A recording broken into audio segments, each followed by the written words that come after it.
Hello and welcome, or welcome back. I am Goddess Dawn. It's Sunday, August 25th, 2019, and I'm here today talking to you about the METOO movement, the Time's Up movement, and how these movements have impacted women and the justice system today.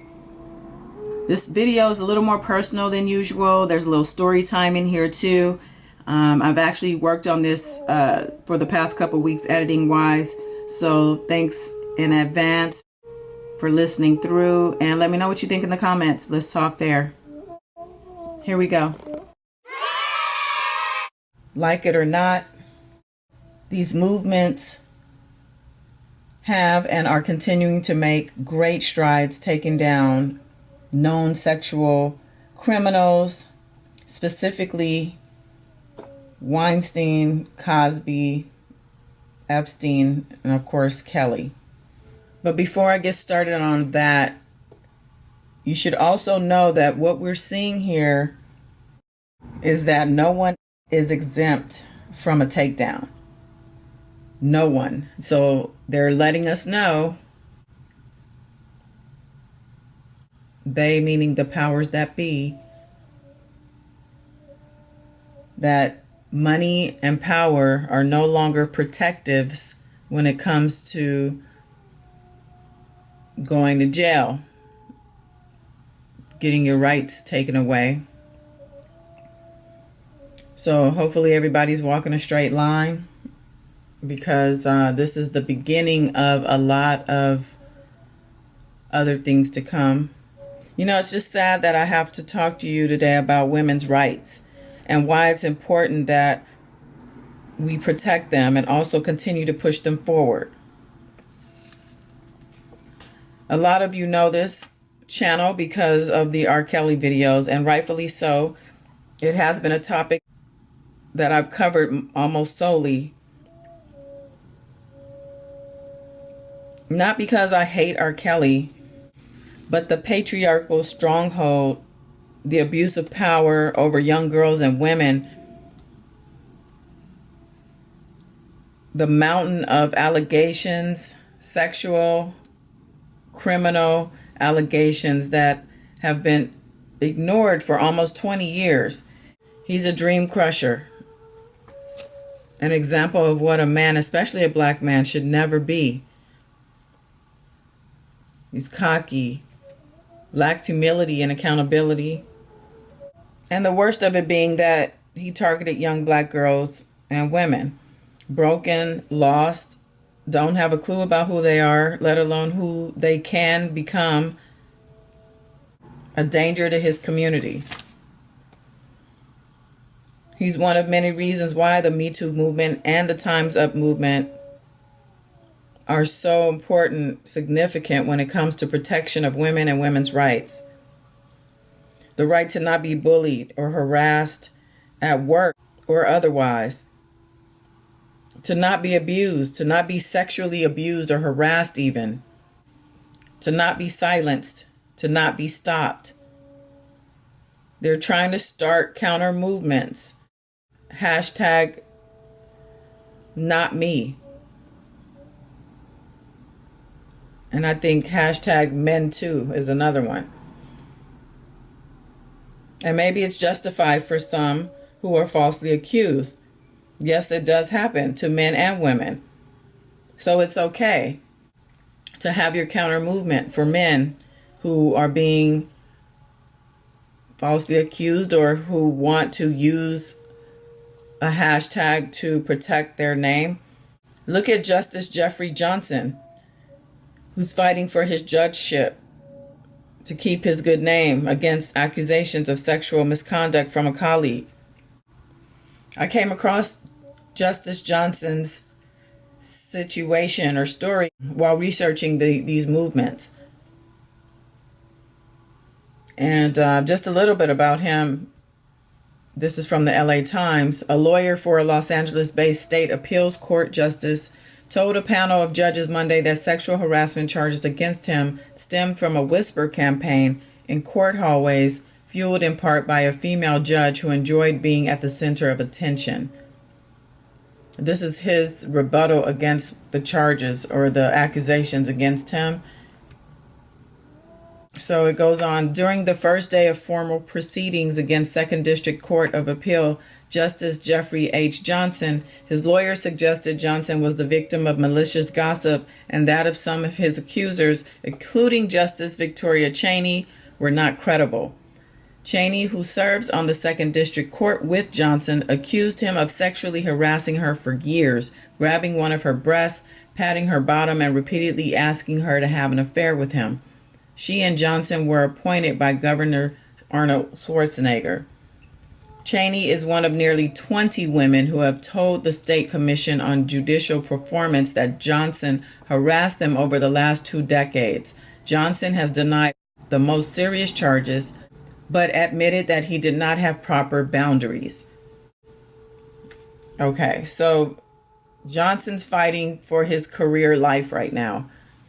And it sounds like a lot of women have come forward and stated that this 58-year-old accomplished judge has crossed the line enough so where they want to strip him of all of his professional accolades. He's a very accomplished man. He attended AC Flora High School, which he was a member of a 2-man debate team. He won the South Carolina Debate Team Championship in 1977. He graduated as valedictorian, first honors from AC Flora in 1978. He then attended Duke University on a scholarship and graduated in 1982 with honors. He double majored in political science and history and studied black politics, philosophy, economics at Oxford University in Oxford, England. He was president of his graduating class at Duke and received the President Terry Sanford Senior Leadership Award. He maintains close ties to his alma mater. He serves as an interviewer and advisor for Duke University Office of Undergraduate Admissions.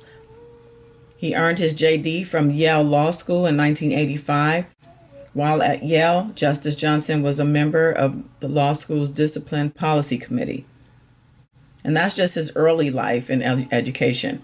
He has so many accomplishments in his career from 1985 up to this point, including being assistant state's attorney in the U.S. Attorney's Office in D.C., 10 years as a federal prosecutor.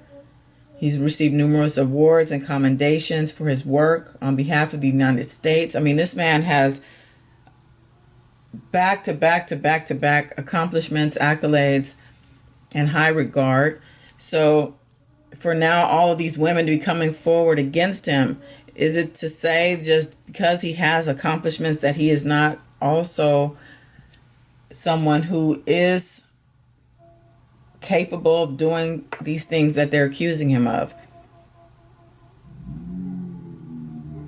I don't know what type of proof they have against him. The hearings started on the 5th of August and are expected to go on for a few weeks. I actually talked to an office secretary of his attorney, and she confirmed that the hearings are just getting started, and so I'm curious to see how his will play out. But I only bring him up to say that the most accomplished and stellar of citizens can come across charges, but without proof and the ability to convince a jury of your innocence, then yeah, it's very possible to be falsely accused. And for that reason, why not have a hashtag not me? I don't see anything wrong with it. The Me Too movement is years and years. I mean, I'm talking the beginning of time of mistreatment and silencing and abuse of women. And now women are in a position to put money behind organizations such as this. And with social media such as Twitter, people like Alyssa Milano, who did send that tweet out on kind of a whim and didn't, without even realizing that what she was doing was putting light on an organization that had been in motion for the past decade by Tarana Burke. And these two actually were able to build a friendship over this tweet and also do many more great things for other people. As a Black woman, who knows that our men are systematically handicapped, even broken. They're targeted, they're abused. Of course, I have the mind and the heart to always protect them, but not all of them deserve that protection. The black man who killed my black husband didn't deserve it. He was killed by a man that didn't know or care that he had a family. He owned a business. He employed people. He was a protector. He was someone who had a great future. He didn't care. So am I supposed to protect him because he's black? Because that's all I'm hearing when I see comments on my channel under the R. Kelly videos, that I'm trying to take down another black man. I don't care about black men. What I'm able to do is separate the man from his behavior. I'm not going to protect someone who is a murderer. You murdered my husband. I'm not going to protect this person because he's black. By the fan sentiment, I'm supposed to be protecting this black man. But how can I also protect him and my son, who was 4 years old at the time that his father was murdered in cold blood? So you can miss me with your "we got to protect the black man" bullshit. They're supposed to be protecting us. We've had to be our own keeper for centuries. Why stop now? And this is not to take anything away from the men who are down for us, who protect us, who speak up for us, who fight for us. I'm not taking away from the men who are actually out there as an example. I love and I honor you.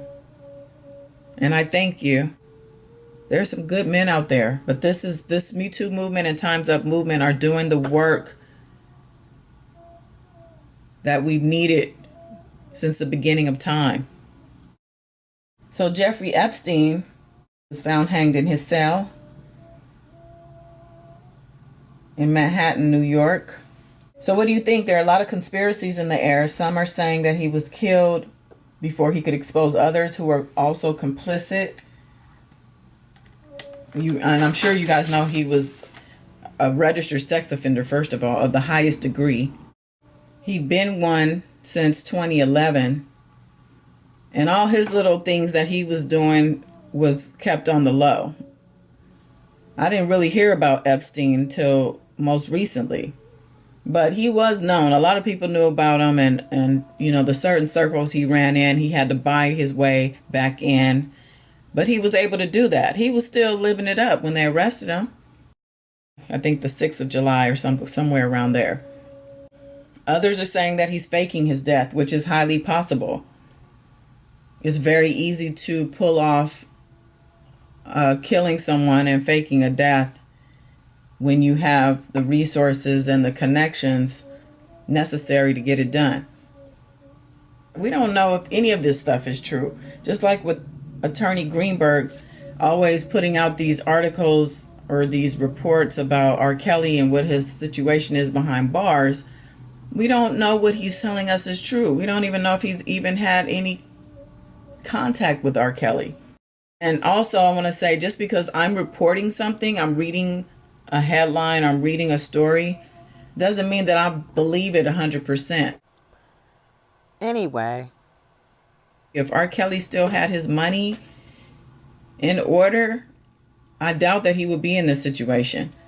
Because the whole time people were being paid off, not only the women, and I'm not saying that he's not guilty because of these payoffs. The payoffs were just to keep people quiet. And of course, you're going to take it if the police aren't listening. You filed your report, nothing's happening. You feel frustrated, and then all of a sudden this attorney wants to give you some money to just kind of keep this quiet. And who's not going to take $250,000? That was his standard payout, $250,000. This is where a lot of his money went, paying off women. There are definitely some Chicago cops who took bribes and payoffs also. I'd love to see the day when they're exposed, tried, and prosecuted. But we know that's never going to happen. But I'm going to stay positive. Would Robert Sylvester Kelly do it, though? Would he expose them? I think the cops, before any one of his boys. In that regard, there's always talk of Jay-Z and even Diddy.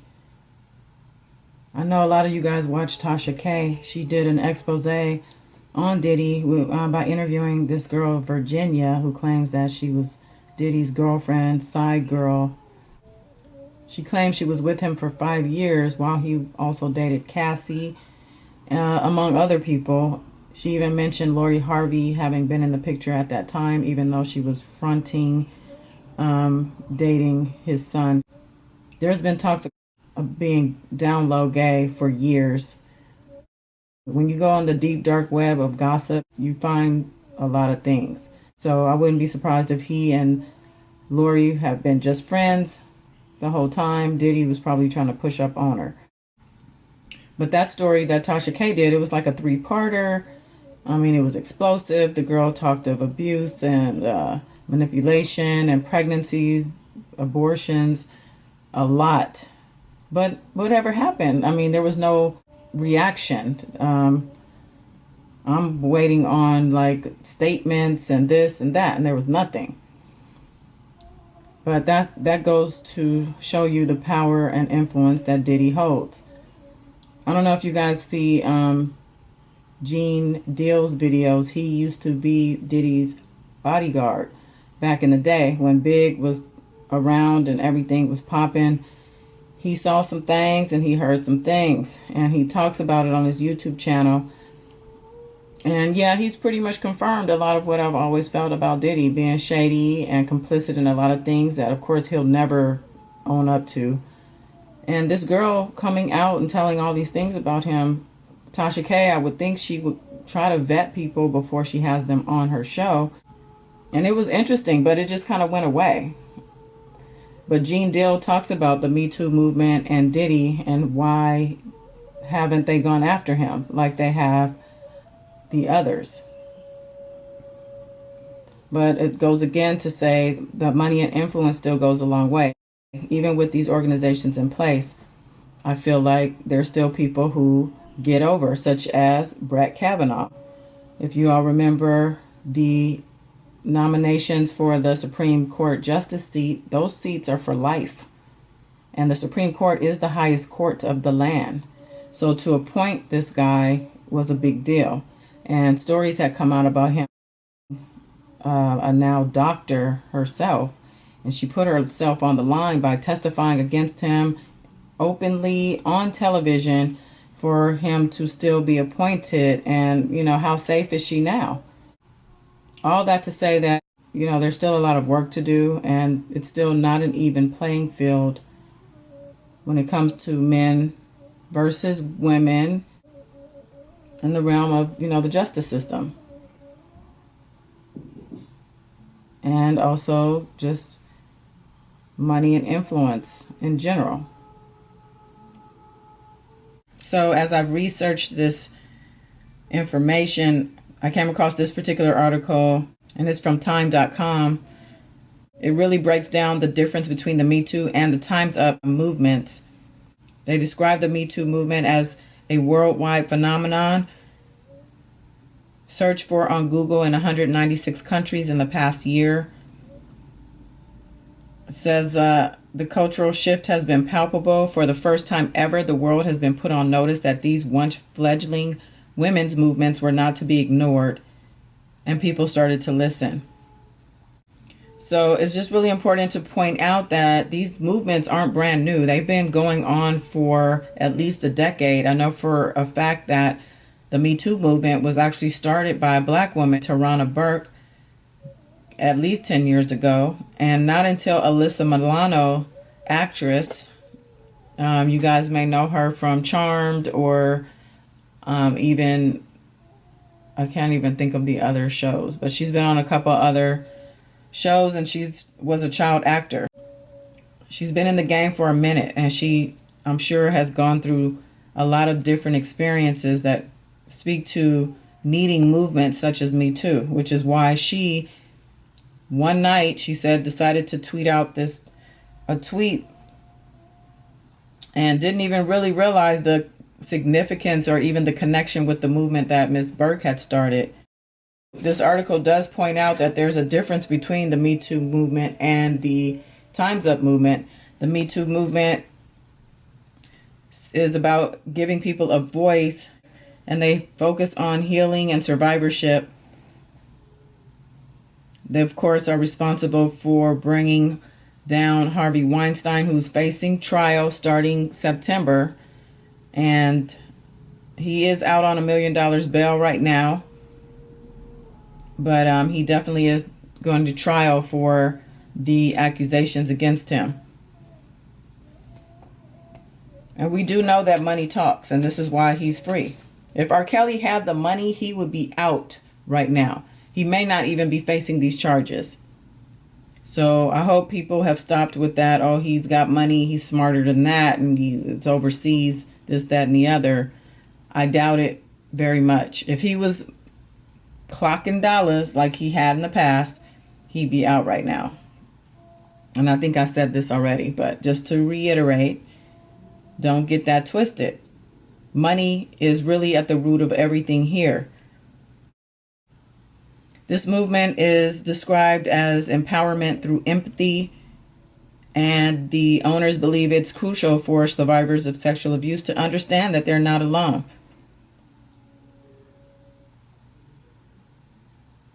The differences between Me Too and Time's Up, they're saying Me Too explicitly deals with sexual violence of all kinds.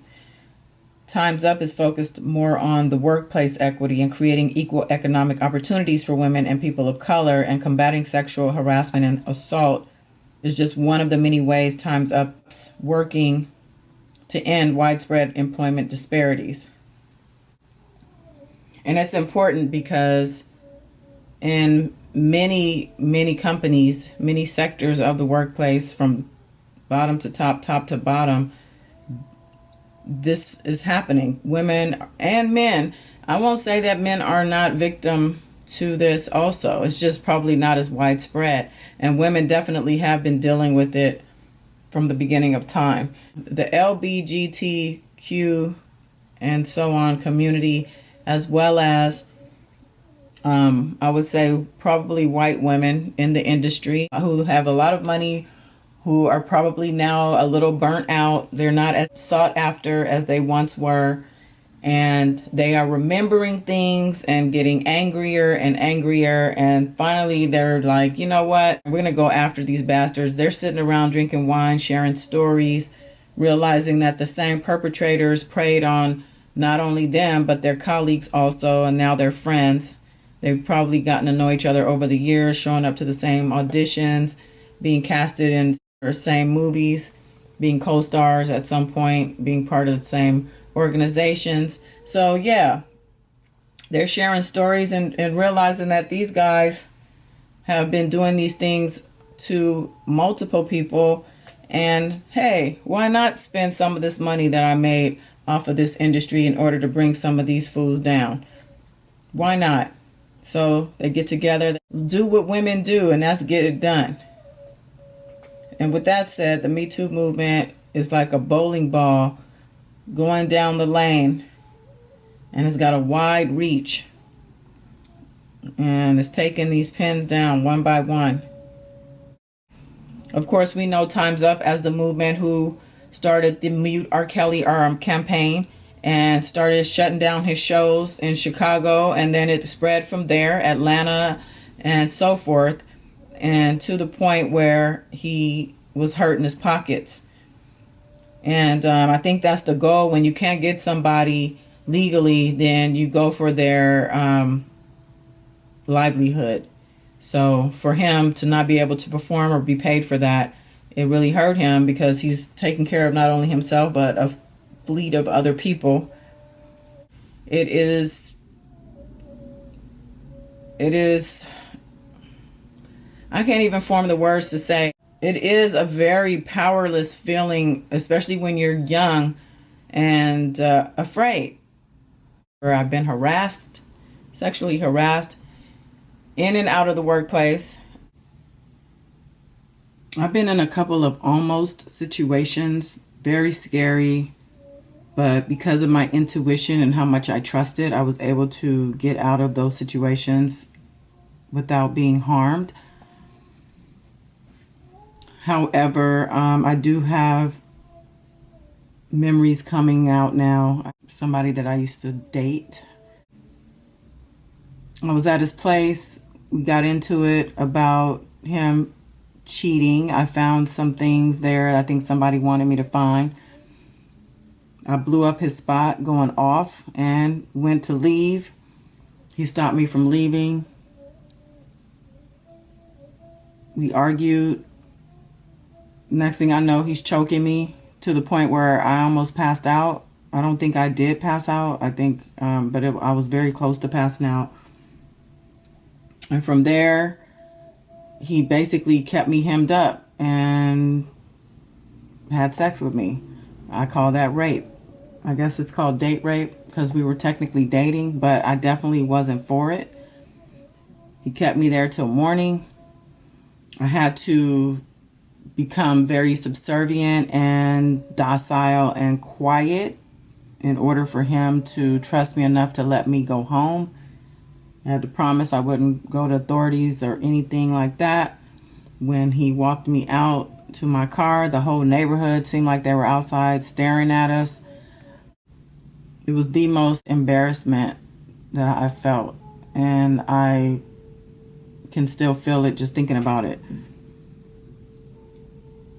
It did take me like a day or two, but I did go to the police because I realized that he was probably going to do it again. He said a couple things to me after the fact that kind of made me feel like he was going to maybe even try something even worse. So I went to the police. I made a police report. Nothing happened. I followed up on it and promises were made. Oh, yeah, we're going to look into it. We have somebody going out. Da, da, da. I ended up going to get restraining order. I mean, to this day, he still calls from blocked numbers. But talking about this stuff brings back the fear that I had. I really thought I was going to die. So with that being said, it's really hard to trust people when you experience things like that too.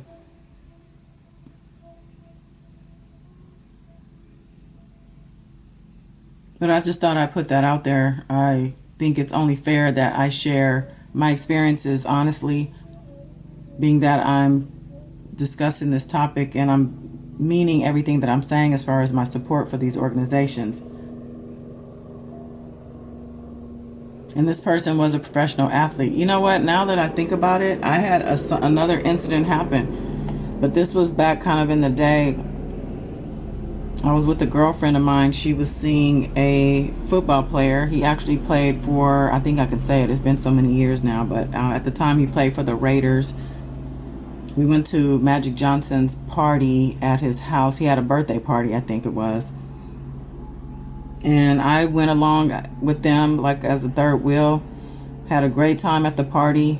They were ready to leave, so we left, and a friend of his came with us back in the limo.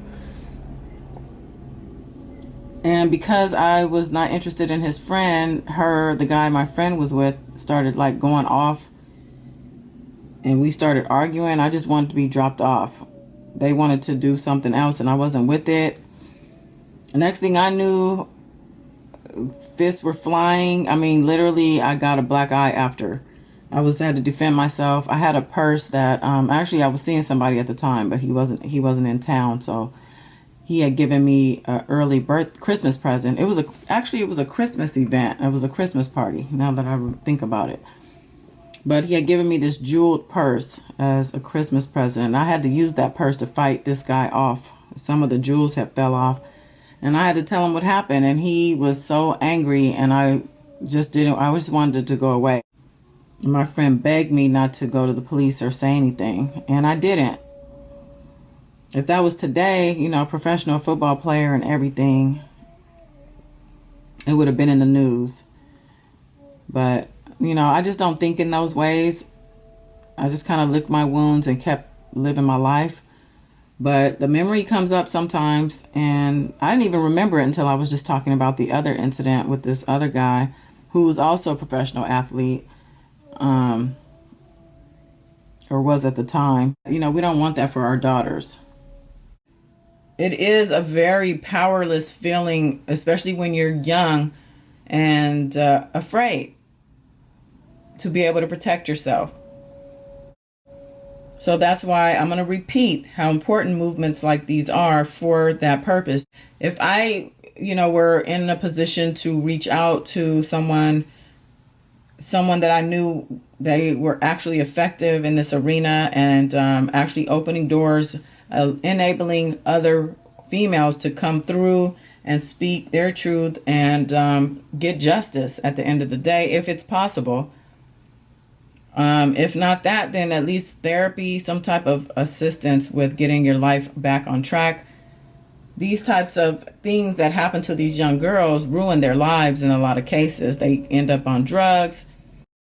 I was reading about Epstein's victims. One of them went from being a high school cheerleader, very active in school and, college prep, all of that, to being a prostitute, a stripper, on drugs. I mean, her life really took a downturn, and I believe she's still alive and well today. However, her life would have been so much different had he not interfered.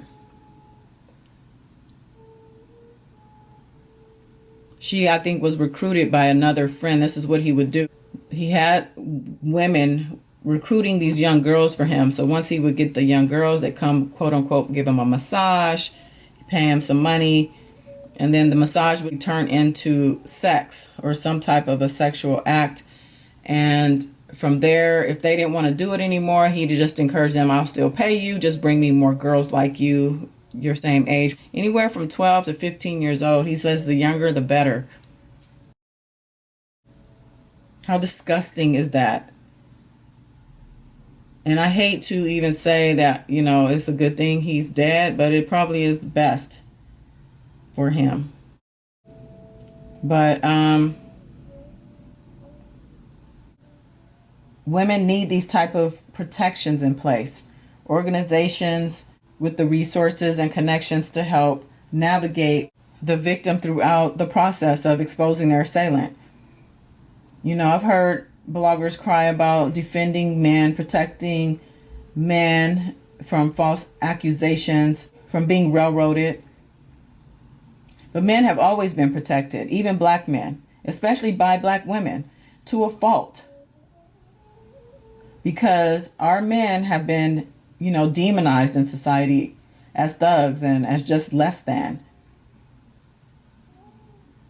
They are systematically handicapped and even victims themselves to a degree. I know these things. However, as women, we tend to give up our power when put in this position. We allow too much leniency when it comes to accountability. We protect and even coddle to the point of silencing ourselves when we should be speaking out, whether for ourselves or for others. How do we function successfully as the protector, protecting our men from the world, and at the same time remain whole?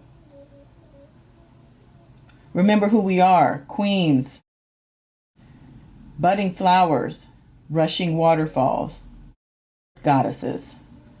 Let's rise up and let the chips fall where they may. We need our men back in the homes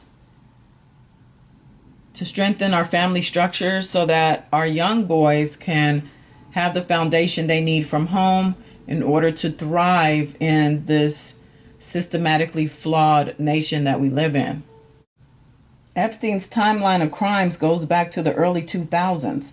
Victim after victim after victim coming forward throughout the years, but because of his money and his influence, he was given slaps on the wrist A whole pedophile ring is teetering right now.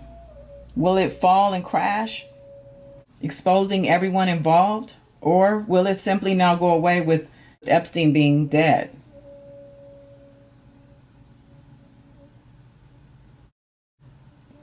I already spoke on the clones. Speaking of cloning, this will be the perfect opportunity for R. Kelly to be cloned, and it could be for a couple different reasons. For whoever doesn't want him to talk, to get rid of him without being conspicuous about it, or for him to actually clone himself to get himself out of the position and be able to go and live his life. Which brings me to my last topic on this matter today. And I did come across an article. Federal charges ramp up pressure on R. Kelly to make deal. Just to touch on some of the things that they bring to light. Federal prosecutors secure convictions for more than 90% of the time, whereas their state counterparts' conviction rates hovers around 65%. And this is per court records. They go on to say federal prosecutors have far more resources and face less political pressure, so they can take their time building a case until they believe it's airtight. So basically, the federal prosecutors, they don't like to waste anybody's time, and they don't like to look foolish. So what they do is they stay behind the scenes, behind the curtain, and they gather all the evidence and talk to all their witnesses and do all of their due diligence before they put those cuffs on with those indictments. And this is as opposed to the state's attorney's office in Chicago, headed by Kim Foxx, who jumped the gun, some people feel. The feds even commented on that, stating that she, against their wishes, went ahead and arrested him with those indictments on the state level. The feds said they wanted to do them all together, but the feds, they don't play. It goes on to say the federal charges will increase pressure on Kelly to seek a plea deal, which is what the overwhelming majority of defendants in federal cases do. So most federal defendants take plea deals because the cases are so airtight that they feel like they have no other option. This is at least what they're portraying with this story. It goes on to say the 40 counts Kelly faces, including the 2 state counts brought this week in Minnesota, carry a combined maximum prison sentence of more than 500 years. I think the point is made that R. Kelly is facing life in prison. And I think that it's, pretty consistent throughout everything that I've read, at least. Goes on to say Kelly's negotiating position doesn't seem particularly strong. Many defendants can agree to help prosecutors take down others higher up in the chain of criminal operation in exchange for leniency, but prosecutors say Kelly was the top figure in an alleged scheme to secure girls for sex and bury evidence, a scheme that also allegedly included former employees who are also facing charges, so he has no one above him to cooperate against. So here they are saying that he is the head of the operation, and I think this may even fall under the RICO Act, which is a big deal. I think that's how they got El Chapo finally. This attorney, he suggests that prosecutors allow him to plead guilty to 1 or 2 of the most serious charges, such as child porn production, which carries a sentence of 10 to 20 years in prison.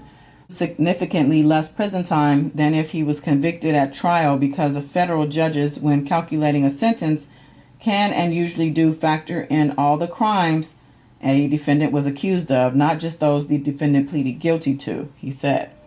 So that is actually important too, because it's saying that the judge takes into consideration not just what he may or may not plead guilty to, but also what he's accused of. The judge is still going to look at every one of those charges, every one of them, when giving his sentence.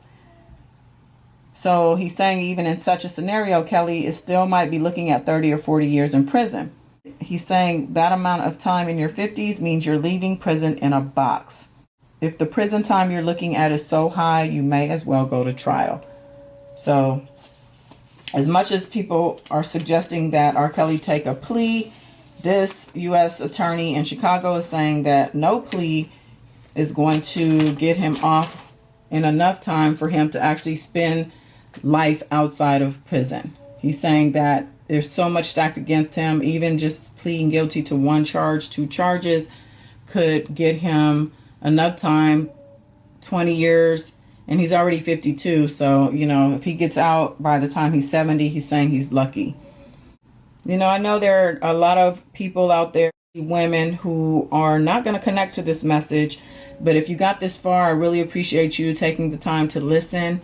And for those of you who are with me on supporting these movements, on valuing these movements and knowing the importance of protection and for women, having protections in place, solid foundations, places that are established with people who are actually genuine and deep pocketed, also places where people can go for help is very important. There's a lot going on in this world, in this country, especially with the shootings recently, El Paso and Dayton, Ohio. RIP to those who lost their lives, and condolences to those family and close friends of those people who are no longer with us due to one maniac on the scene with a automatic weapon, which you can just buy those over the counter like a piece of candy, from what it sounds like, you know.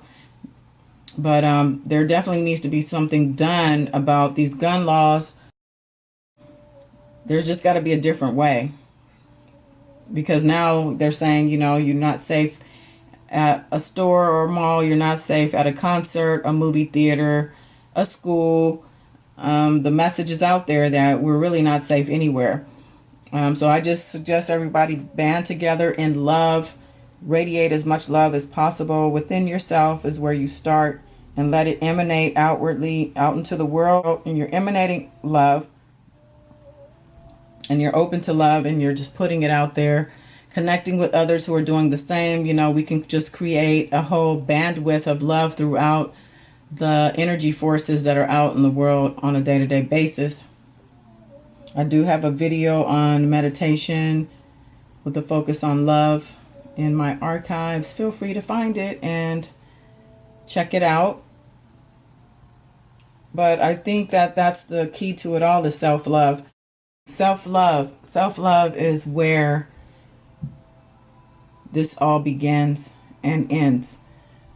When I feel like you love yourself enough to be able to turn that outwardly, then you can understand and empathize with victims of abuse and rape and things like that without shaming them. I feel like a lot of the people who support R. Kelly, despite what his patterns have shown to be, the videotape, everything else, Aaliyah, are suffering from a lack of self-love to a certain degree. They don't find themselves worthy of better treatment, or other people being worthy of better treatment. So they want to penalize the victim, the accuser. And I feel like, you know, it's these people, they can't conceptualize what it means to be a trailblazer. These movements are blazing trails for women and people to get justice and not to be taken over and ruined for the sake of someone else's entertainment or pleasure. They're on the front lines where you're forced to blow up obstacles and take power. But some people, all they know is doing what they see others doing, putting one foot in front of the other day to day, and only doing the basic requirements that are needed for life. You know, I'm not a basic requirement type of person. I actually like to be able to check off all the boxes. And so I do as much as I can in my lane, because we all have a lane or have lanes. We should know and be able to identify those lanes, stay in those lanes, and do the most that we can within them. When you spread yourself too thin all over the place, you don't really get anywhere. Anyway, I guess I'll end it here. Thank you so much for listening. I know this was a long one, As always, thank you. I appreciate you so much. Go ahead and subscribe if you haven't done so already. Like this. Let me know you're here. You know you can find me in the comments. And till next time, peace.